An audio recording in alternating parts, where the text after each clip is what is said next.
it feel getting those first 2 career sacks? It was great. Just having the scheme that Lynn schemed up for us going into that game, and what I've been learning from Henny and Newell for these past 2 years has been really key into that. How have you fed off your teammates at the depth of the defensive line position? It's been really great having the reassurance of the interior and just having big guys to help me stuff the middle and then make it freer for me on the edge. Can you walk us through those sacks, maybe what you were seeing or feeling on those plays? Just executing the call that Lynn put up for us to execute, and it was just, making sure I was able to come free and, get me, in the play, get me marked off. What's Lynn like during the games? I feel like it's what we see on a day-to-day basis. It doesn't really change. He's a pretty calm and collected guy unless there's something like obviously very wrong that we keep busting. He has to keep reloading. I don't see him really lose his cool as much. So it's always calm, cool, collected, and making sure that it's always assignment key football. How does it help to have kind of that steady presence on the sidelines all the time?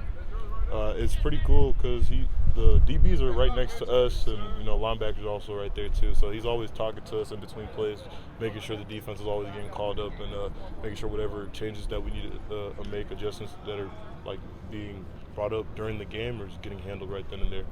Coach Lynn's talked about having you play into the second half to get some of the rust off after being hurt last year. How do you feel like that process is going? It's been pretty fun. I just like how much he's been adding new stuff to free up the whole D-line. What do you make of this quarterback you guys are facing this week? What stands out? I feel like he is a good runner, gets out of the pocket a lot. They do a lot of screen games.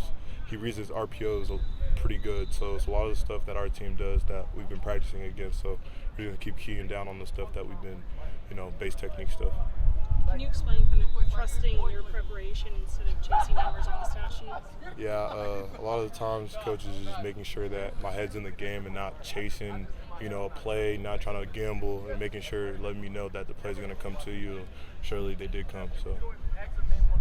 How does practicing on a Sunday, like getting right to it after a Saturday game, how is that beneficial?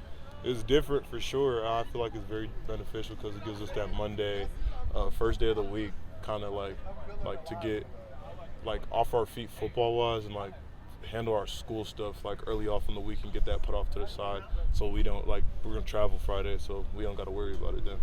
What's the team's mindset heading into the first road game? We already been preparing for this, so making sure that we stay on top of everything that we've been doing, making sure that we follow our core values. Do you have any special routine or preparations you do for road games? Because there's a lot of travel involved in the Big Ten. Just being around the guys is as much preparation I need to be. Like us, the whole traveling process is a process itself. As soon as we're done with the practice Friday, we're going to be doing something new that we haven't done. So it's going to be fun to see that for the first time. But we've had away games last year, been here for away games before, and it's always been a fun experience just being around the guys and being able to travel. And then by the time we get to the game, it's just, what we've been practicing, what we've been, watching on tape.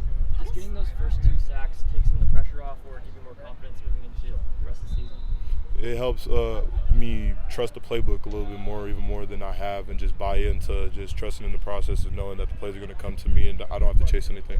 How does traveling kind of help the team bond a little bit more? I mean, the last 2 games you've been here, same old place, but now you're kind of... I feel like any game brings us together more, but traveling is different because you're going to somebody else's house, and it's a different feeling when you're, silencing a stadium, and it's not your house that's rooting you on. You go snuff the air out of the stadium, and then you come home with a win with the team and coming back home late, and y'all just chatting it up the entire time. So those are the feelings that we're chasing, hoping to build those memories this season. Is the D-line close, and who are some guys that you've been learning from or working with through practicing games and stuff? I feel like the team as a whole has been closer than it has been that I've been around, and even with the amount of talent that we've had in past years and on this team, it's just everything from special teams to offense and defense. Everybody's, it's not like one group is being the coach is going to make sure outside of that we're going to get some together with the D-line, of course, but even outside of that, it's not just we're all with the D-line or something. Everybody's with everybody.